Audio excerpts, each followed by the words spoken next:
Vous qui nous encouragez à investir en Afrique, pourquoi restez-vous silencieux sur cette affaire de Dangote? Sachant que la communication de masse peut véritablement changer les choses. Certains affirment que la richesse des Noirs peut faire bouger les lignes, et pourtant, malgré la fortune considérable de Dangote, l'homme noir le plus riche d'Afrique, il fait face à une cabale occidentale et une mesquinerie profonde de certains Africains. Nous avons besoin d'entendre votre voix sur ce sujet. Utilisez vos plateformes suivies par des milliers d'abonnés pour réagir en masse et attirer l'attention sur cette problématique. Un grand merci à ceux qui ont déjà pris la parole, je vous présenterai d'ailleurs 2 vidéos très intéressantes sur le sujet. Sortez de votre mutisme, c'est maintenant qu'on a besoin de vous entendre. Car cette situation en décourage plus d'un. Si on m'avait dit il y a quelques mois que je serais en train de faire cette vidéo aujourd'hui, j'aurais dit non. Impossible, impossible que l'homme noir le plus riche du monde soit dans une telle situation. Surtout impossible que, avec tout ce qu'il fait pour l'Afrique et pour son pays, le Nigeria en particulier, ce soit ses propres frères qui soient en train de lui mettre des bâtons dans les roues. J'aurais dit non, c'est impossible. Pour ceux d'entre vous qui ne le savent pas, Aliko Dangote est l'homme noir le plus riche du monde, pas d'Afrique. Pas du Nigeria, mais de la planète tout entière, est dans de sales draps. Vraiment de sales draps.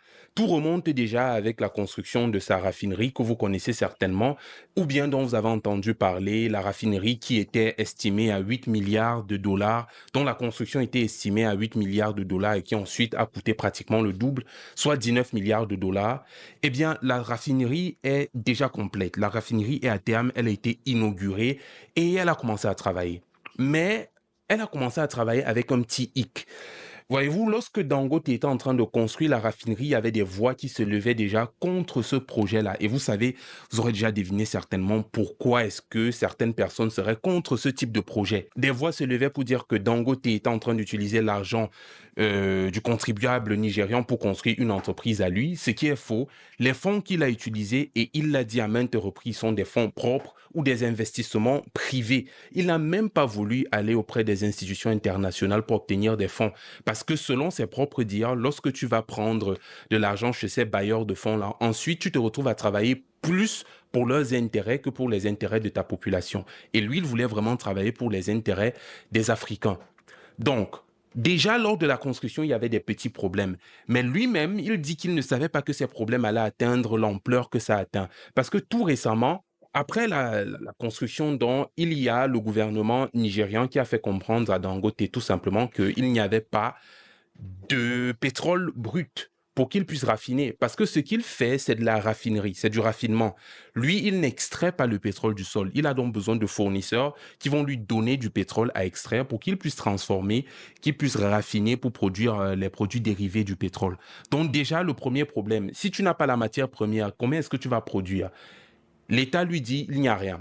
Les fournisseurs, les prétendus, ceux qui étaient censés fournir, lui disent, on ne peut pas t'en fournir. On préfère exporter, on préfère envoyer ça à l'étranger pour qu'ils transforment là-bas et continuent à nous revendre ça plus cher. On préfère continuer à perpétuer ce cercle vicieux-là, ce cycle vicieux. Le deuxième problème qu'il confronte, c'est qu'à un moment donné, l'État lui dit, écoute, tu es dans une position de monopole, tu es en train de monopoliser tellement d'industries et ça ne nous plaît pas.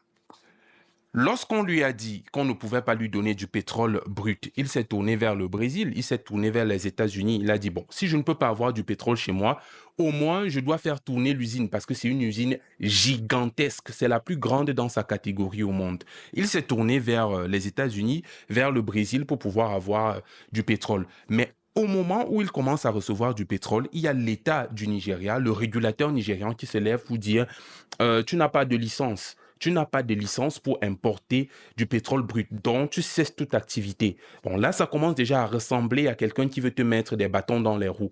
Mais ils sont allés encore plus loin. Ils ont commencé à accuser Dangote de produire du mauvais pétrole, que lorsqu'on va tester son diesel, on se rend compte que c'est mauvais et pour les voitures et pour l'environnement. Hier donc, ou il y a quelques jours, 2 jours, il a donné une interview où il a essayé d'éclaircir, répondre à tous les chefs d'accusation et donner son point de vue. Je vous aurais mis le clip, mais ça va prendre trop de temps. Mais je vais vous résumer ce qu'il a dit en quelque sorte. Il dit que pour la position de monopole, il ne comprend pas comment est-ce qu'on l'accuse de vouloir détenir un monopole au Nigeria. En réalité, il n'a empêché personne d'investir dans le secteur du pétrole. S'il vient investir, c'est tout simplement parce qu'il s'est rendu compte que c'est un secteur clé pour le développement de la nation et que si quelqu'un d'autre veut investir, qu'il vienne investir. Il y a de la place pour tout le monde. Et d'ailleurs, On lui a tellement mis la pression qu'il a dit qu'il était prêt à vendre ses parts, vendre la raffinerie et quitter complètement pour qu'on cesse de l'accuser de vouloir détenir le monopole au Nigeria. Voilà où est-ce qu'on en est arrivé. Par rapport au fait que son diesel ne soit pas de qualité, il a dit que lorsqu'ils ont commencé à produire du diesel, leur diesel, certes, ne répondait pas à toutes les caractéristiques auxquelles on pourrait s'attendre pour un bon diesel, mais que même jusque-là, c'est-à-dire à leur début, la qualité de leur diesel était toujours supérieure à la qualité du diesel qu'on importe depuis l'étranger. Qu'en réalité, le diesel qu'on importe au Nigeria est la cause des pannes de véhicules, est la cause de pollution de l'environnement. Et que depuis qu'il a commencé le diesel, il a commencé donc à transformer le pétrole brut. Jusqu'à présent, la qualité s'est nettement améliorée et ils répondent aux normes et aux standards internationaux. Il a demandé à ce qu'on teste. Il a dit, vous pouvez venir à n'importe quel moment, 24 heures sur 24, vous pouvez tester mon diesel, que ce soit à l'usine, que ce soit à la pompe, vous allez voir qu'on respecte toutes les normes. Et d'ailleurs, il a dit, est-ce que vous avez un laboratoire pour tester? Nous, on a des laboratoires pour tester, mais vous qui dites que nous ne répondons pas aux normes, où sont vos laboratoires? Il n'y a pas de laboratoire tangible, pratique, apte à pouvoir mener de telles études. La question qu'on veut se poser, c'est qui a donc déclaré le diesel ou les produits de Dangote inaptes à être vendus sur le marché en raison de leur qualité? Ça, c'est une question très, très intéressante. D'autant plus que pendant toute l'allocution de Dangote hier, il parlait de il. Il faisait référence à un il. Il disait, ils ne veulent pas nous voir évoluer. Ils viennent ici avec leurs produits pour polluer notre environnement. Ils ne veulent pas qu'on puisse piocher des parts de marché dans ce qui constitue à présent leur marché. Qui est ce il, selon vous? Parce qu'on comprend bien qu'il a voulu être prudent. Il n'a pas voulu vraiment botter, donner un coup de pied dans la fourmilière, mais il a dit qu'il serait prêt à révéler, à faire des révélations et qu'il n'a peur de personne. Parce que rendez-vous compte qu'il a même été victime qu'il a même été victime de menaces déjà. Il y a des personnes qui sont venues à son hôtel demander s'il était là à la réception et puis juste pour faire savoir qu'écoute, on est en train de te chercher, veille sur tes arrières. Le problème ici, mon problème particulièrement, parce que vous avez compris que je ne suis pas juste en train de vous donner l'information, je ne suis pas un journal, je suis surtout quelqu'un qui veut donner son opinion par rapport à cette affaire. Et mon problème n'est pas avec les personnes qui tirent les ficelles en arrière. On sait qu'il y a toujours des personnes qui n'ont pas intérêt à ce que l'Afrique se développe. Mon problème, c'est avec les personnes qui sont sur place, les personnes qui sont là, qui prétendent aimer l'Afrique, qui prétendent diriger l'Afrique, mais en réalité qui mettent les bâtons dans les roues de toute personne qui, de manière concrète, vous savez certainement ce que ça signifie d'investir 19 milliards de dollars. On ne parle pas de francs CFA, on ne parle pas de Naira, on parle de dollars. 19 milliards de dollars de fonds propres. Et d'ailleurs, Dangote a dit hier qu'il se sentait un peu honteux parce qu'il y a l'un de ses amis, il y a plusieurs de ses amis qui lui avaient dit, écoute, ne va pas investir une somme aussi colossale au Nigeria. Il leur a dit, je crois en mon pays, je vais le faire. Il dit qu'aujourd'hui, il est la risée de tout le monde. Aujourd'hui, on est en train de le narguer. On lui dit, est-ce que tu vois ce qui s'est passé? Parce que la réalité, c'est que lorsqu'il était en train de construire cette raffinerie, il y avait des gens qui voyaient.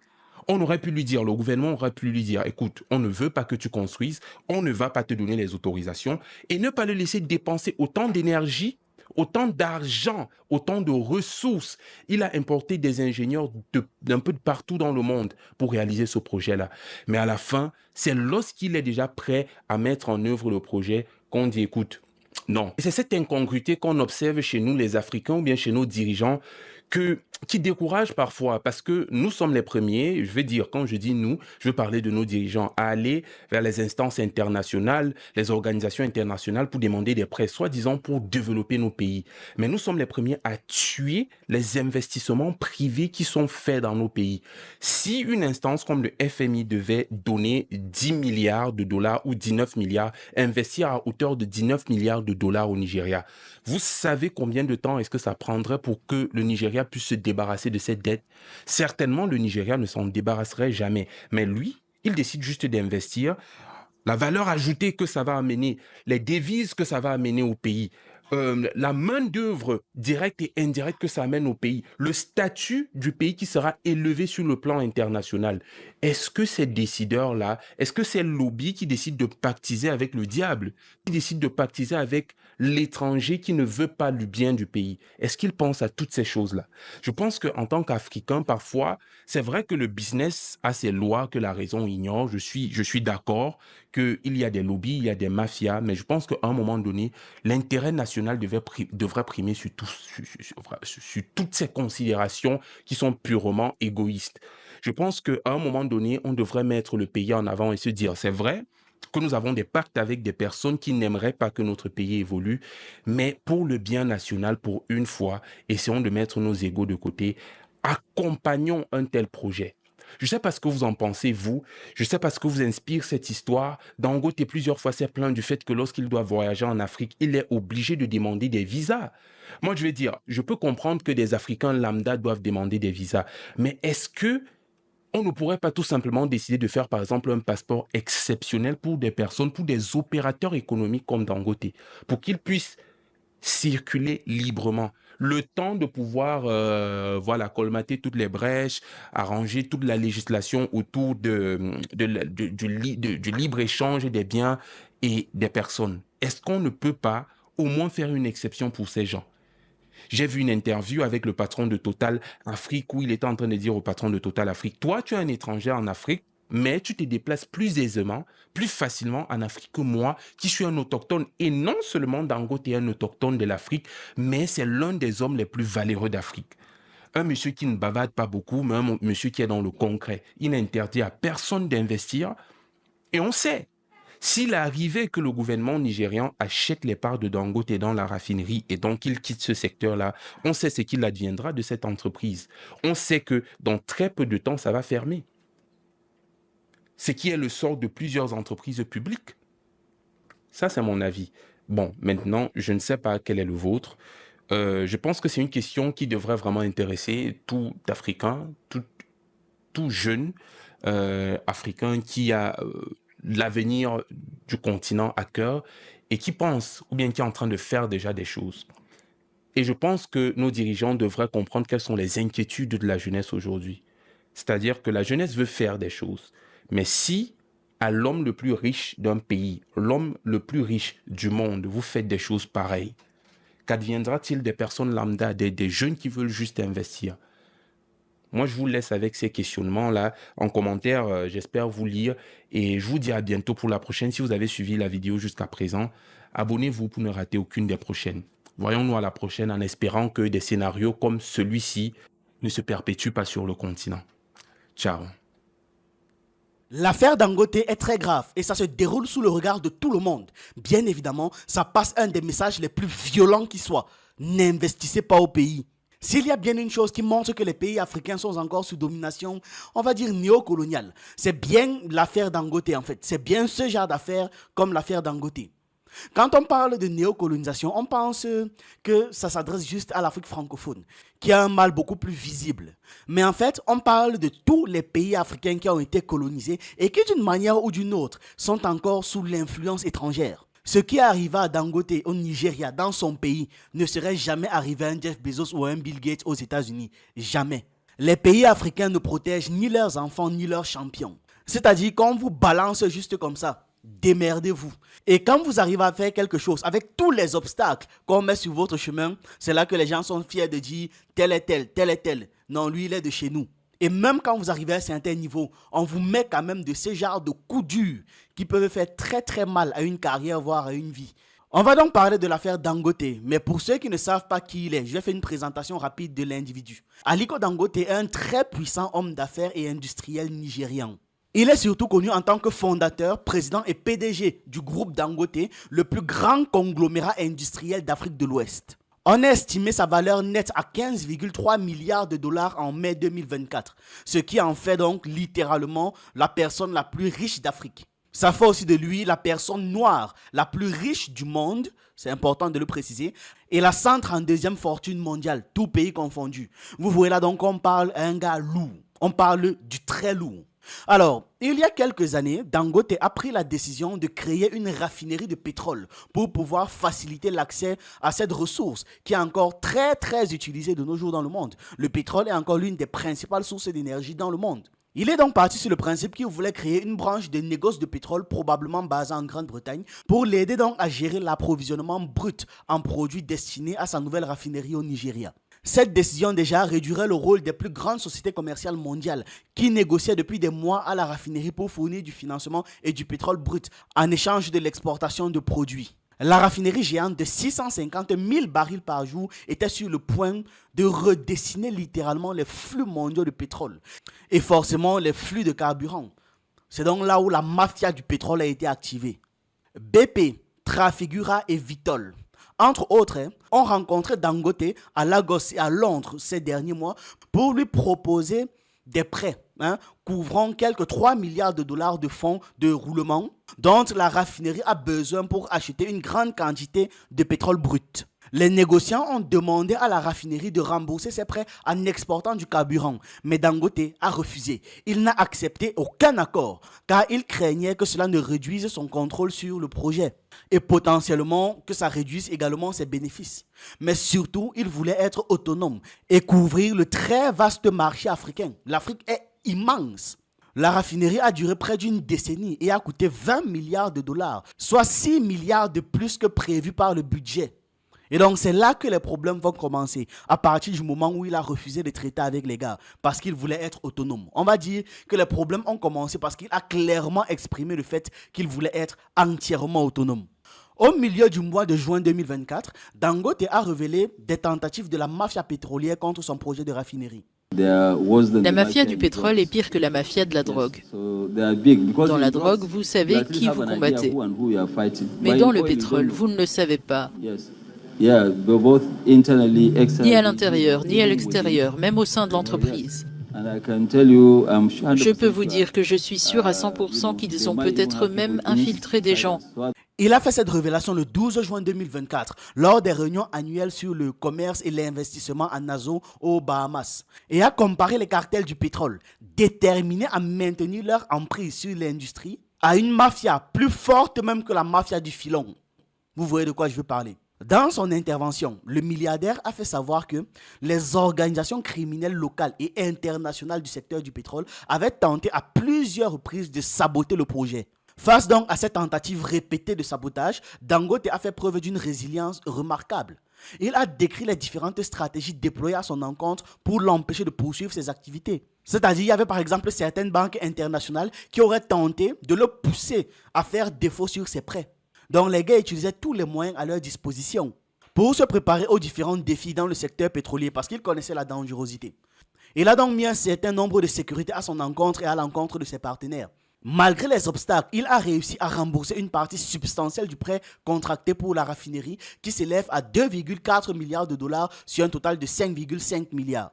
Cet acte montre sa capacité à gérer efficacement ses finances et à maintenir donc la viabilité de ses projets malgré les pressions extérieures et tout le lobbying qui était mis sur lui. À la lumière de cette tentative de sabotage, il a aussi affirmé que l'Occident n'est pas intéressé par une Afrique développée. Non, pas du tout. Mais l'Occident est plutôt intéressé par ce souci-là de poursuivre son exploitation qui dure depuis des décennies de l'Afrique. Son exploitation de l'Afrique qui, on le sait très bien, qui les a littéralement rendus tout ce qu'ils sont aujourd'hui. Face à cet enjeu de taille qui doit être surmonté, Dangote a convié les pays africains à s'unir pour forger des partenariats mutuels bénéfiques. Vous savez que la maîtrise de l'énergie est essentielle pour quelque pays que ce soit qui veut prendre son autonomie tout simplement. Maîtriser l'énergie, c'est maîtriser littéralement l'expansion d'un pays. Parce qu'on ne peut rien faire sans énergie, on a toujours besoin d'énergie. Ce projet donc allait être une très grande avancée dans ce sens, dans le sens du contrôle de l'énergie et de l'autonomisation d'une partie de l'Afrique du moins. Soulignons que la contribution de la raffinerie de pétrole de 19 milliards de dollars à Lagos représente un projet ambitieux, visant donc à réduire la dépendance du Nigeria, mais aussi des pays de la sous-région, de toute l'Afrique de l'Ouest donc aux produits pétroliers importés. Ça aurait aidé toute l'Afrique de l'Ouest cette raffinerie. La raffinerie Dangote d'une capacité de 650 000 barils par jour devait changer la donne en contribuant à mettre fin à la dépendance du Nigeria à l'égard des importations de carburant. ça aurait grandement baissé le prix. Et en juin donc, ce mois, il y a eu un souci. En fait, il y a eu plusieurs soucis. La raffinerie devait commencer à vendre du pétrole ce mois-là. Mais elle a repoussé cette échéance en mi-juillet, invoquant des problèmes logistiques mineurs. Donc ça pouvait encore aller. Sauf que nous avons déjà dépassé mi-juillet. On est d'accord là-dessus. Qu'est-ce qui s'est passé? Au moment où on parle, dites-vous que Dangote regrette d'avoir investi dans son pays pour un truc qui allait aider son pays, son gouvernement, tout le monde en fait. Après avoir inauguré l'une des plus grandes raffineries d'Afrique, destinée à produire du pétrole à moindre coût, il se retrouve confronté à une crise majeure. L'État nigérien lui adresse des obstacles extrêmement compliqués. Par exemple, en disant qu'ils n'ont pas de pétrole pour lui.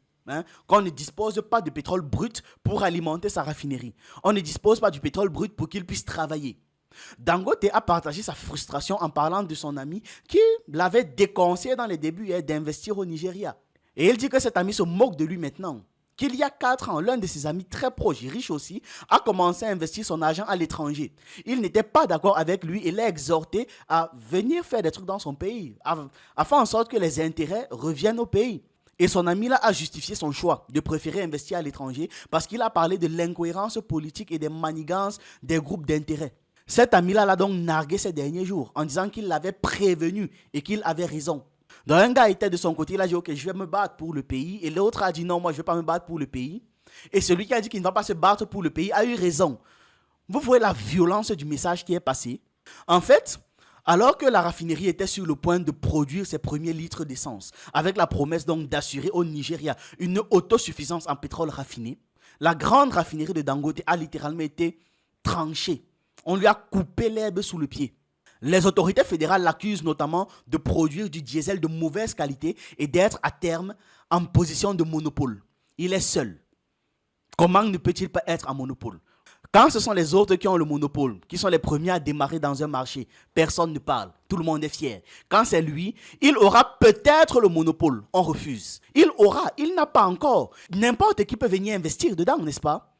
Il n'a même pas encore commencé, mais on dit déjà qu'il aura le monopole, ce n'est pas bon, on doit arrêter ça. Le pire, c'est qu'il a lui-même dit que le marché était grand, que qui veut investir vient investir, qu'il y a de la place pour tout le monde. On s'étonne donc du paradoxe. Le Nigeria, un géant pétrolier africain, dépend encore des importations du pétrole raffiné. Parce qu'en effet, bien que le Nigeria soit le premier producteur de pétrole brut en Afrique et le 15e au monde, aucune des raffineries publiques actuelles n'est en activité. Aucune. C'est-à-dire que le gouvernement du Nigeria extrait du pétrole des sous-sols et envoie ce pétrole brut à l'étranger pour que ce soit traité, raffiné, avant de revenir maintenant pour être utilisé dans les voitures et autres. Ce qui rend le coût du pétrole beaucoup plus cher. Vous savez, dans l'industrie, ce qui augmente la valeur d'un produit, c'est la transformation et le transport. Quand je dis transport, c'est vraiment tout ce qui est distribution. Voilà. Vous pouvez acheter une tête d'ananas, par exemple, à 250 francs. Si vous lavez et découpez l'ananas en tranches, vous pouvez vendre chaque tranche à 100 francs. Si vous avez, par exemple, découpé en 8 tranches, ça fait 800. Un ananas que vous avez acheté à 250. Vous voyez qu'il y a eu une première transformation qui a augmenté la valeur. Si vous prenez maintenant la moitié de l'ananas là, vous pressez, vous rajoutez de l'eau et un peu du sucre. Vous faites 1 litre du jus d'ananas avec la moitié d'un ananas, vous pouvez vendre ça à 1500. Donc un ananas va vous rapporter 3000. Parce que c'est quitté d'une transformation à une autre transformation encore.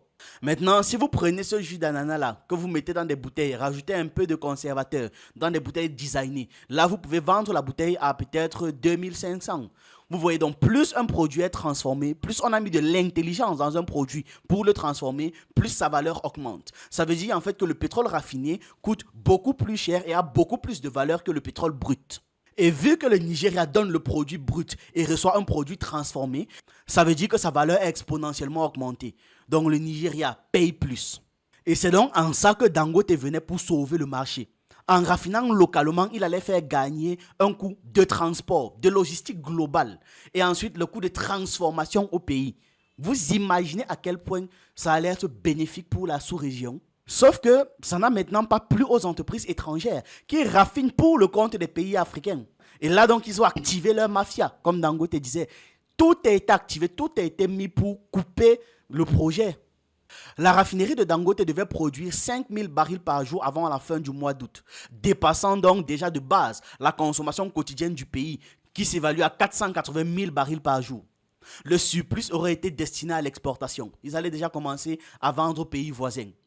Des Nigérians qui passent des heures dans des files d'attente interminables pour obtenir de l'essence étaient fiers à l'annonce de la solution Dangote, puisque cette situation de pénurie de pétrole s'est aggravée après la suppression des subventions publiques au carburant en 2023 par le président Tinubu. Donc c'était vraiment une solution qui venait rendre fiers les gars qu'enfin on ne va plus souffrir pour avoir du pétrole.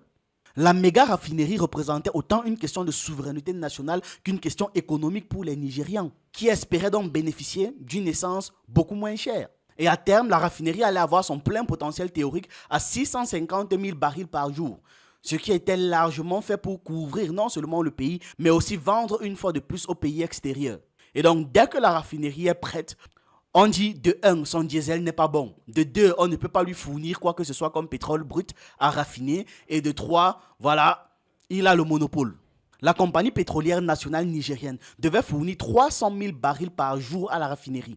Et ils ont dit qu'ils ne peuvent plus le faire en raison de vols, de détournements sur les oléoducs et de manque d'investissement. La NNPC donc dit ne pas pouvoir tenir cet engagement. Des vols et des détournements.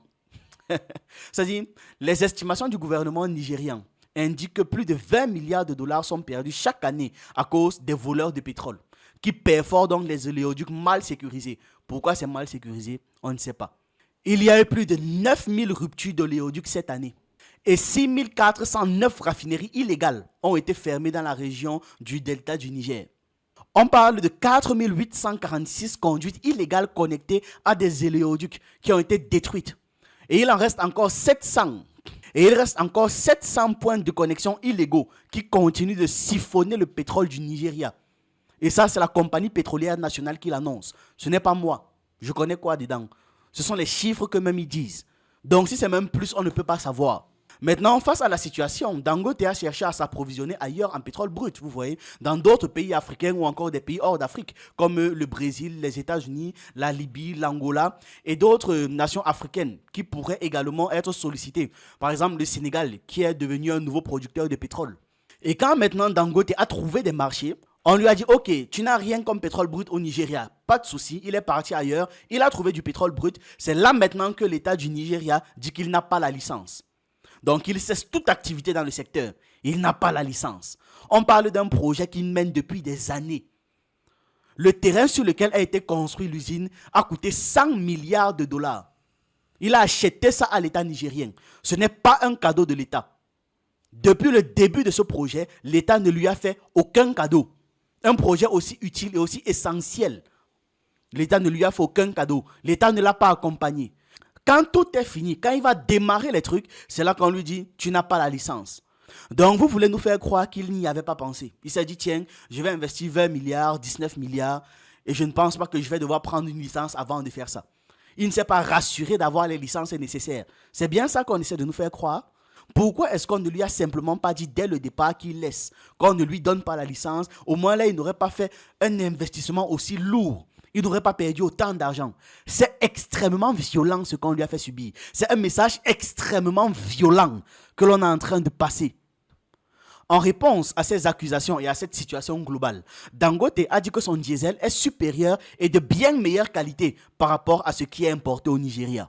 Il a clairement fait comprendre qu'il respecte les normes internationales et que n'importe quel régulateur peut venir n'importe quand sans même prévenir pour tester la qualité de son diesel. Lors d'une interview, il a également dit qu'il était prêt à céder la propriété de sa raffinerie à la Société énergétique publique NNPC. Il a dit, je cite, qu'ils me rachètent et gèrent la raffinerie du mieux qu'ils peuvent. Ils m'ont qualifié de monopoleur. C'est une allégation incorrecte et injuste, mais ce n'est pas grave. S'ils me rachètent, au moins, leur soi-disant monopoleur sera hors de portée. D'ailleurs, une chose importante que j'ai à noter, le Nigeria n'a pas les laboratoires pour tester la qualité de son pétrole. Qui a donc fait les études jusqu'à dire que son diesel n'est pas de bonne qualité? Qui? C'est aussi une question qu'on doit se poser, on est bien d'accord là-dessus. Dans l'interview, vous sentez qu'il n'a pas envie de prononcer le nom. Je suppose qu'il s'agit toujours de la mafia. De cette même mafia qui l'embête depuis le début. En conséquence de cette tension avec l'instance de régulateur nigériane, Dangote a décidé de ne plus investir non plus dans l'industrie de sidérurgie nigériane pour éviter d'être accusé de monopole une fois de plus. Cette situation préoccupe la population du pays, car le projet de Dangote devait réduire les dépenses massives du Nigeria aux importations de produits pétroliers raffinés, permettant donc au pays d'économiser environ 30% des devises étrangères dépensées pour les importations. Ça allait aussi donner la main-d'œuvre locale, donner une expertise locale, donner du travail local, payer des impôts, payer tout dans le pays. Ça allait faire en sorte que plein de gens gagnent de l'argent, plein de gens deviennent riches, plein de gens deviennent même millionnaires, multimillionnaires, voire milliardaires grâce à ce truc. Des gens font les études, finissent au chômage alors qu'ils auraient pu travailler là-bas. En tout cas, il est en train d'essayer de se remettre. Par exemple, il y a quelques heures, j'ai appris que le président gabonais incite donc l'homme d'affaires nigérian, Aliko Dangote, à investir au Gabon. Le Gabon souhaite tirer parti de ses nombreuses ressources naturelles et les exploiter. Le président de la transition, le général Brice Oligui Nguema, a donc invité Dangote à exploiter les opportunités d'investissement dans ce pays d'Afrique centrale. La rencontre entre Nguema et Dangote a eu lieu mardi à Libreville, la capitale gabonaise. Les deux hommes ont discuté des investissements potentiels dans la production de ciment et d'engrais, notamment l'urée et le phosphate. Le président Nguema a exprimé son enthousiasme pour ce partenariat potentiel, soulignant donc l'engagement du Gabon à créer un environnement favorable aux investissements étrangers. Il a noté que la collaboration avec Dangote Industries apportera des avantages mutuels significatifs, tels que la création d'emplois, le transfert de technologies et le renforcement des capacités industrielles. L'invitation de Dangote et de Nguema survient lorsque l'homme d'affaires donc fait face à des critiques des autorités nigérianes concernant sa raffinerie. Ça tombe plutôt bien bon. Il va quand même essayer de se reprendre. Ce qui est sûr, c'est qu'il n'est pas fini. Lors de la réunion, Dangote, connu pour ses entreprises prospères à travers toute l'Afrique, a réitéré l'engagement de ses entreprises, à favoriser le développement économique du continent. Parce qu'il sait que le véritable potentiel économique, c'est ici en Afrique. Les gens sont riches ailleurs, on croit qu'ils sont riches, mais l'Afrique, c'est un marché où il faut tout prendre. Le Gabon, de son côté, est un pays en développement qui bénéficie des revenus par habitant les plus élevés d'Afrique centrale, principalement grâce aux revenus pétroliers, qui constituent une part importante du revenu du gouvernement, du PIB et des exportations. En 2023, le Gabon a produit environ 200 000 barils de pétrole par jour. Vous voyez, un chiffre donc qui peut grandement intéresser Dangote. Ce que moi je retiens, c'est la façon dont on traite un homme de ce calibre en Afrique. Entre ça et tous les défis essentiels que nous avons en Afrique, comment est-ce que vous voulez que des gens investissent ici? Dites-moi. Dites-moi si ce n'est pas fait exprès. Pour se déplacer en Afrique, c'est dur. Pour communiquer en Afrique, c'est dur. Dites-moi si ce n'est pas fait exprès. Dites-moi si ce n'est pas avec la complicité de nos leaders que nous sommes autant divisés. Comment c'est possible même de faire un truc pareil à un homme de ce calibre? Quand le monde entier voit comment est-ce qu'on traite un puissant homme comme Dangote, que pensez-vous qu'ils pensent des Africains? Comment est-ce que même les autres Africains vont réagir? Les jeunes qui veulent entreprendre, les moins jeunes qui veulent entreprendre, les gens de la diaspora ou encore des autres pays, qu'est-ce qu'ils vont dire en voyant ce genre de choses? C'est un message extrêmement négatif et d'une portée mondiale qu'on a fait passer là. C'est-à-dire, ce sont les autres qui sont plus puissants chez vous que vous-même. À votre avis, est-ce qu'on aurait fait un truc pareil comme ça à un Patrice Pouyanné? C'est le PDG de Total. Est-ce qu'on lui aurait fait un truc comme ça au Nigeria même pas en France? Est-ce qu'on lui aurait fait ça au Nigeria? Vous avez ma réponse. J'attends la vôtre en commentaire et on se retrouve dans une prochaine vidéo.